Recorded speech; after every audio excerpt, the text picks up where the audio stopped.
आज हम भारत में गुजारा भत्ता यानी मेंटेनेंस से जुड़े कानूनी प्रावधानों पर एक गहरी पड़ताल करने वाले हैं। हमारे पास जो जानकारी है वो इन कानूनों के मुख्य बिंदुओं का एक सार है और हमारा मकसद है इस जटिल विषय की परतों को खोलना। बिल्कुल। और ये एक ऐसा विषय है जिसे लेकर अक्सर बहुत भ्रम और मतलब गलतफहमियां होती हैं। ये सीधे तौर पर लोगों की जिंदगियों, उनके भविष्य और सम्मान से जुड़ा है। हाँ, इसीलिए आज हम बुनियादी सवालों से शुरू करेंगे। गुजारा भत्ता आखिर है क्या, ये किसे और कब मिलता है, और सबसे बड़ा सवाल, मिलता कितना है। साथ ही हम ये भी देखेंगे कि अगर कोई इसे देने से मना कर दे तो कानून क्या कहता है। और इसमें कुछ ऐसे नुक्ते भी हैं जो बहुतों को हैरान कर सकते हैं, जैसे क्या एक कामकाजी और आत्मनिर्भर महिला भी गुजारा भत्ते की हकदार हो सकती है। इन सभी पहलुओं को आज हम खंगालेंगे। चलिए फिर शुरू से शुरू करते हैं। सबसे पहला सवाल, ये गुजारा भत्ता या मेंटेनेंस, कानूनी भाषा में इसका मतलब क्या है। सीधे और सरल शब्दों में ये वो आर्थिक सहायता है जो एक व्यक्ति को अपने जीवन साथी, बच्चों या माता-पिता को देनी पड़ती है जब वे आर्थिक रूप से उन पर निर्भर हों और अपना खर्च उठाने में असमर्थ हों। इसका मकसद ये सुनिश्चित करना है कि किसी रिश्ते में दरार आने या अलगाव की वजह से आश्रित पक्ष को बेसहारा ना छोड़ दिया जाए। तो ये एक तरह का कानूनी सुरक्षा कवच है, एक सेफ्टी नेट। जी। और जैसा कि हमारे स्रोतों में बताया गया है, ये अधिकार किसी एक कानून से नहीं बल्कि कई अलग अलग कानूनों के तहत मिलता है। ये थोड़ा मतलब उलझाने वाला लग सकता है। इतने सारे कानूनों की जरूरत क्यों पड़ी? ये एक बहुत अच्छा सवाल है। इसकी वजह ये है कि हर कानून का मकसद और दायरा अलग है और वे मिलकर एक मजबूत जाल बनाते हैं।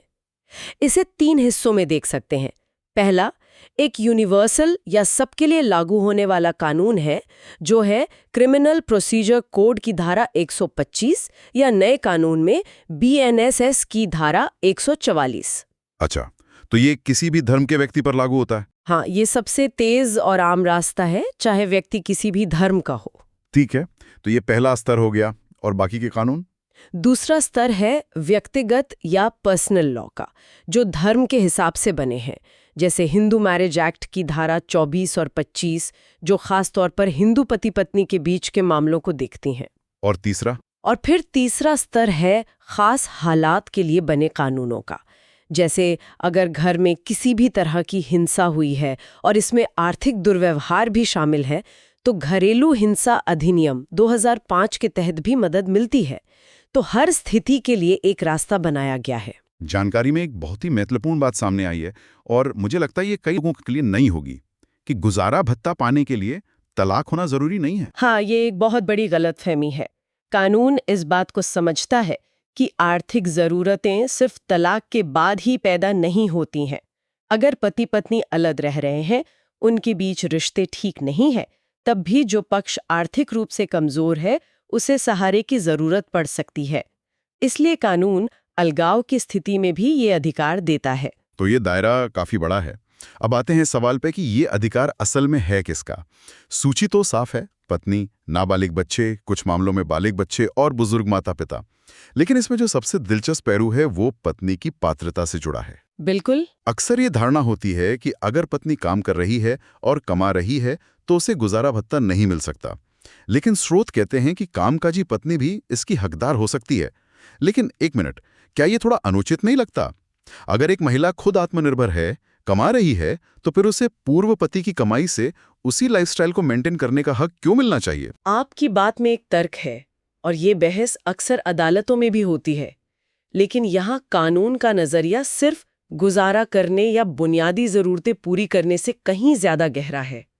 कानून की नजर में मुद्दा सिर्फ रोटी, कपड़ा और मकान का नहीं है, मुद्दा है जीवन स्तर का। जीवन स्तर?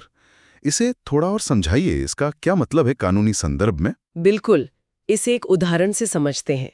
मान लीजिए शादी के दौरान बच्चे एक खास तरह के इंटरनेशनल स्कूल में पढ़ रहे थे। परिवार हर साल विदेश छुट्टियों पर जाता था और उनका एक निश्चित सामाजिक दायरा था। अलग होने के बाद अगर पत्नी की आय सिर्फ घर चलाने और बुनियादी जरूरतें पूरी करने के लिए ही काफी है, तो वो ये सब जारी नहीं रख सकती। अच्छा। तो अदालत यहाँ ये सुनिश्चित करती है कि बच्चों और पत्नी के जीवन स्तर में अचानक भारी गिरावट ना आए। खासकर तब जब पति उस लाइफस्टाइल को आसानी से वहन कर सकता हो।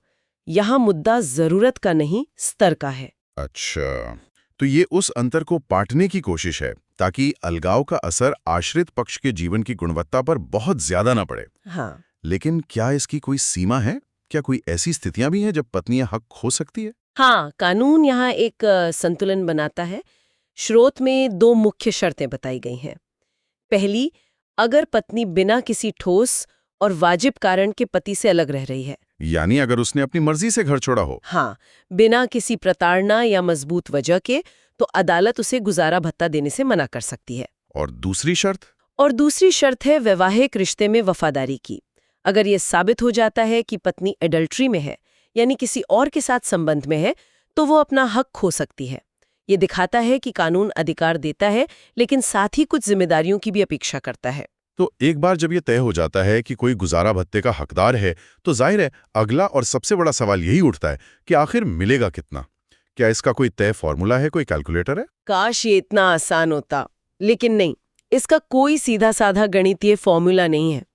ये पूरी तरह से अदालत के विवेक पर निर्भर करता है, और हर मामला अपनी परिस्थितियों में अनूठा होता है। तो फिर अदालत इस नतीजे पर पहुंचती कैसे है? हमारे स्रोत बताते हैं कि अदालत कई बातों पर विचार करती है, जैसे पति की आय, उसकी संपत्ति। हाँ, और दूसरी तरफ पत्नी की अपनी आय और जरूरतें। और ये सिर्फ घोषित आय तक सीमित नहीं है। पति की असल आर्थिक हैसियत क्या है, इसे देखा जाता है। इसमें उसकी सैलरी, बिजनेस से होने वाला मुनाफा, किराए से होने वाली आमदनी, निवेश, सब कुछ शामिल है। लेकिन आय का पता लगाना हमेशा आसान नहीं होता, खासकर अगर कोई बिजनेस करता हो या अपना काम करता हो। सैलरी स्लिप तो होती नहीं। और यहीं पर अदालतों का काम दिलचस्प हो जाता है। वो सिर्फ बताई गई इनकम पर भरोसा नहीं करती। अदालत एक जासूस की तरह सुरागों को जोड़ती है। बैंक स्टेटमेंट, क्रेडिट कार्ड के खर्चे, इनकम टैक्स रिटर्न्स, और यहाँ तक कि सोशल मीडिया पर डाली गई छुट्टियों और महंगी गाड़ियों की तस्वीरें भी किसी व्यक्ति के असल लाइफस्टाइल का सबूत बन सकती है। अच्छा, मतलब कागज पर जो दिखाया जा रहा है उसके पार जाकर देखा जाता है। बिल्कुल। अदालत इन सभी चीजों को देखकर अंदाजा लगाती है कि व्यक्ति की वास्तविक कमाई क्या हो सकती है। ये तो वाकई में गहरी जांच पड़ताल है। इसके अलावा बच्चों की पढ़ाई, उनके स्वास्थ्य के खर्च, इन सबको भी ध्यान में रखा जाता है। बिल्कुल, और महंगाई भी एक बहुत बड़ा कारक है। इसीलिए स्रोत में एक सामान्य अनुमान दिया गया है कि ये रकम आमतौर पर पति की कुल आय का 20% से 30% के बीच हो सकती है। लेकिन मैं फिर जोर देकर कहूंगी कि ये सिर्फ एक मोटा-मोटा अंदाजा है, कोई पत्थर की लकीर नहीं। ये भत्ता कब तक मिलता है? हमारी जानकारी में 2 तरह के भत्ते का जिक्र है, अंतरिम और स्थायी। इनमें क्या फर्क है? अंतरिम गुजारा भत्ता मतलब इंटरिम मेंटेनेंस, एक तरह की फौरी राहत है। हम जानते हैं कि भारत में अदालती मामले लंबे चल सकते हैं, कभी-कभी सालों तक। तो इस दौरान जो आश्रित पक्ष है वो अपना खर्च कैसे चलाएंगे? इसलिए अदालत केस की शुरुआत में ही एक अस्थायी रकम तय कर देती है, ताकि उनकी जरूरतें पूरी होती रहे जब तक कि अंतिम फैसला ना आ जाए। और स्थायी गुजारा भत्ता फिर अंतिम फैसले के बाद तय होता है? हाँ, परमानेंट मेंटेनेंस वो रकम है जो केस का अंतिम फैसला आने के बाद अक्सर तलाक के समय तय की जाती है। यह या तो हर महीने दी जाने वाली एक निश्चित रकम हो सकती है, या फिर एक मुश्त बड़ी रकम भी हो सकती है। और बच्चों के मामले में? बच्चों के मामले में यह भत्ता आमतौर पर उनके 18 साल के होने तक मिलता है।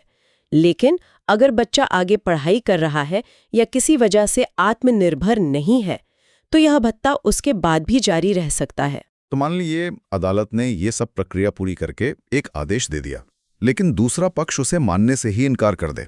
अगर पति ये रकम देने से मना कर दे तो क्या होता है? क्या कानून के हाथ इतने लंबे हैं कि वो इस आदेश को लागू करवा सके? कानून सिर्फ आदेश देकर अपनी जिम्मेदारी खत्म नहीं करता, वो उसे लागू करवाना भी जानता है, और इसके लिए प्रावधान काफी सख्त हैं। अगर कोई आदेश के बावजूद गुजारा भत्ता नहीं देता है, तो अदालत में एक एग्जीक्यूशन एप्लीकेशन यानी आदेश को लागू करवाने के लिए अर्जी दी जा सकती है। और उसके बाद अदालत क्या कदम उठा सकती है? अदालत कई कदम उठा सकती है। सबसे आम तरीका है अटैचमेंट ऑफ सैलरी। अगर दोषी व्यक्ति कहीं नौकरी करता है, तो कोर्ट सीधे उसकी कंपनी को आदेश दे सकती है कि उसकी सैलरी से गुजारा भत्ते की रकम काटकर सीधे दूसरे पक्ष के खाते में जमा की जाए।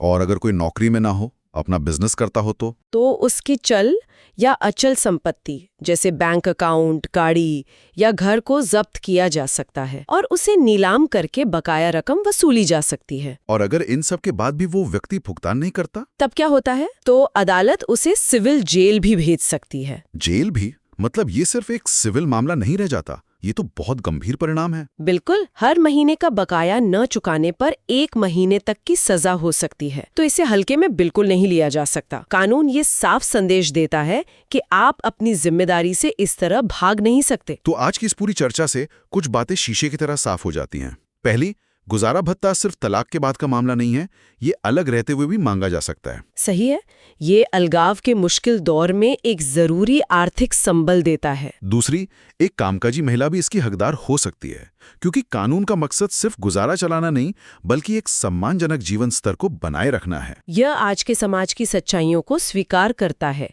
जहां महिलाएं काम तो कर रही हैं, लेकिन आय में असमानता अभी भी एक बड़ी हकीकत है। तीसरी और सबसे जरूरी बात, इसकी कोई तय रकम या फॉर्मूला नहीं है। ये हर मामले के तथ्यों, आय, जरूरतों और जीवन शैली पर निर्भर करती है, और अंत में इसे न चुकाने के गंभीर कानूनी परिणाम हो सकते हैं, जिसमें संपत्ति की जब्ती से लेकर जेल जाना तक शामिल है। अगर हम इन सभी बिंदुओं को एक बड़ी तस्वीर में देखें, तो कानून का उद्देश्य बहुत स्पष्ट है। वो ये सुनिश्चित करना चाहता है कि किसी रिश्ते के टूटने की स्थिति में जो पक्ष आर्थिक रूप से ज्यादा कमजोर है, उसे सड़क पर ना छोड़ दिया जाए। लक्ष्य ये है कि वे एक सम्मानजनक जीवन जी सकें, खासकर बच्चे जिनका भविष्य किसी भी विवाद की वजह से प्रभावित नहीं होना चाहिए। हाँ, और ये चर्चा एक बहुत ही महत्वपूर्ण सवाल भी खड़ा करती है, जिस पर हमें सोचना चाहिए। बिल्कुल, आज हमने जो कानूनी ढांचा देखा वो तो स्पष्ट है, लेकिन हमारा समाज बहुत तेजी से बदल रहा है। महिलाओं की आर्थिक भागीदारी बढ़ रही है, परिवार की पारंपरिक भूमिकाएं बदल रही हैं। मतलब अब कई घरों में पति पत्नी दोनों कमाते हैं, और कभी-कभी पत्नी की आय पति से ज्यादा भी हो सकती है। बिल्कुल सही। ऐसे में जीवन स्तर, निर्भरता और जरूरत जैसी अवधारणाओं की कानूनी व्याख्या भविष्य में कैसे विकसित हो सकती है? क्या हम एक ऐसे भविष्य की ओर बढ़ रहे हैं जहां कुछ मामलों में पत्नी को पति को गुजारा भत्ता देना पड़ सकता है, या जहां आश्रित की परिभाषा ही पूरी तरह बदल जाएगी? यह सोचने वाली बात है कि कानून इन सामाजिक बदलावों के साथ कैसे कदम मिलाएगा।